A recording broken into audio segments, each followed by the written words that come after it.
Dag sê, in vandag se broodbrokkie oordink ons die verrassende insluiting van sekere vroue in die geslagregister van Jesus Christus. Hulle teenwoordigheid is 'n treffende getuienis van God se onmeetlike genade. Dit dien as 'n kragtige bewys dat geen sondige agtergrond of gebroke verlede 'n mens kan diskwalifiseer van die onverdiende geskenk van die ewige lewe nie. Net so sluit jou geskiedenis jou nie uit van God se plan om jou as 'n bruikbare disipel in sy diens in te span nie. Ons skrifgedeelte vir vandag kom uit Matteus 1 vers 5 tot 6. En Salmon het Boas verwek by Rahab, en Boas het Obed verwek by Rut, en Obed het Isai verwek, en Isai het Dawid die koning verwek, en Dawid die koning het Salomo verwek by die vrou van Uria. Wanneer ons die geslagregister van Jesus Christus ondersoek, tree daar 'n onverwagste groep vroue na vore uit die antieke lys wat tradisioneel uitsluitlik uit man sou bestaan. Tamar, Rahab, Rut, Betseba en uiteindelik Maria. Dit is egter nie bloot hul insluiting as vroue wat verrassend is nie, maar veral hulle gebroke lewensverhale. Rahab was 'n heidense prostituut en Rut 'n buitelander uit Moab, 'n volk wat voorheen buite God se verbond gestaan het.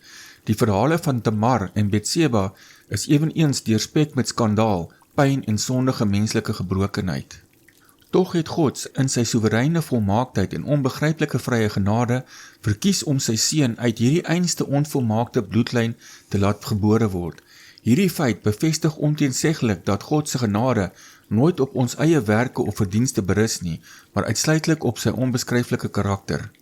Miskien kyk jy vandag na jou eie lewe en jy sien dinge uit jou verlede waaroor jy diep skaam voel. Miskien wonder jy of jy ooit waarlik in heiligmaking sal kan vorder en of God 'n lewe soos joune hoegenaamd vir 'n tasbare, ewige doel kan gebruik. Hierdie geslagregister dien as uitnodiging om met Bybelse realisme na onsself te kyk en te besef dat God se vrye genade juis in ons menslike swakheid triomfeer. As die Here hierdie vroue ten spyte van hul omstrede agtergronde as instrumente kon afsonder en kragtig as disipels in sy verlossingsgeskiedenis kon gebruik, kan hy jou verseker ook daagliks vernuwe en bekragtig. Ware geestelike groei begin presies op daardie punt waar jy ophou om in eie krag te probeer heilig lewe en in plaas daarvan deur geloof volkome op die krag van die Heilige Gees staat maak. God skryf nooit sy kinders af weens hul sondes nie. Hy het ons reeds oombliklik en onherroepelik geregverdig op die presiese oomblik toe ons die evangelie geglo het. Sy wil is egter dat ons deur heiligmaking die progressiewe proses van geestelike groei toenemend na die beeld van Christus verander word. Hiervoor word ons aktiewe samewerking as disipels vereis om die wet van Christus in geloof uit te leef, met die volle vertroue dat die Heilige Gees ons die krag sal skenk om dit in en deur ons te verwesenlik. Kom ons kyk na 'n praktiese stap wat jy vandag kan neem. Neem 'n oomblik om die negatiewe etikette of foute uit jou verlede waaraan jy dalk nog vasklou, doelbewus op 'n stukkie papier neer te skryf en skeer dit dan fisies stukkend. Hierdie handeling dien as 'n tasbare herinnering dat jou ewige identiteit glad nie in jou eie tekortkoming of prestasies geanker is nie, maar uitsluitlik in die voltooide werk van Christus. Om in heiligmaking te vorder, moet jy vandag die wilsbesluit neem om jou gedagtes volkome op God se onfeilbare beloftes te rig. Wanneer gevoelens van veroordeling opkom, moet jy dit onmiddellik verwerp in die wete dat die Here reeds volkome versoening daarvoor bewerkstellig het. Plaas hierdie skuldgevoelens agter jou waar hulle hoort en kies om nou in die volheid van jou roeping vir die Here te leef. Moenie in jou verlede vassteek nie. Lewe vir die toekoms met God as jou leidsman.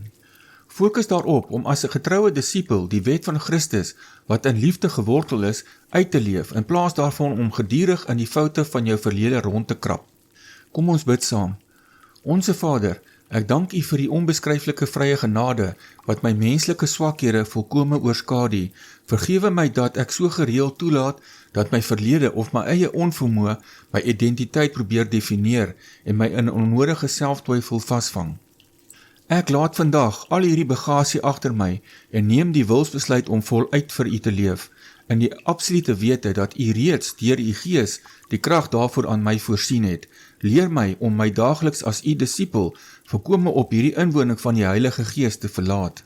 Skenk my die toewyding om deurlopend in heiligmaking te groei, nie as 'n wanhopige poging om U redding te probeer behou nie, maar as 'n dankbare, lewende getuie van U liefde ter wille van die ewige genadeloon, in die kosbare naam van Jesus Christus. Amen.